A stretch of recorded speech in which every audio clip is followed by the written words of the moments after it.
ማንም ያንተን ነገር ቢወስድ እንዲመልስልህ አትጠይቀው። ለራስህ የምትፈልገውን አንተም ለሌሎች አድርግ።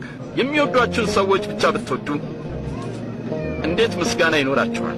መልካም ለሚያደርጉላችሁ ብቻ መልካም ብታደርጉ እንዴት ምስጋና ይኖራችኋል? ፈጽሙ። ጠላቶቻችሁን ውደዱ፣ መልካምም አድርጉላቸው። ምንም ተስፋ ሳታደርጉም አበድሩ።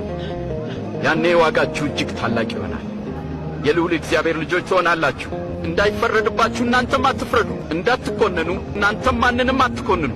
ይቅር በሉ፣ እናንተም ይቅር ትባላላችሁ። ስጡ፣ ለእናንተም ይሰጣችኋል። በምትሰፍሩበት መስፈሪያ ለእናንተም ይሰፈራል። ዕውር ዕውርን ይመራ ዘንድ አይችልም፣ ምክንያቱም ሁለቱም በጉድጓድ ይወድቃሉ። በራስህ ዓይን ውስጥ ያለውን ግንድ ሳታይ በወንድምህ ዓይን ያለውን ጉድፍ ለምን ታያለህ?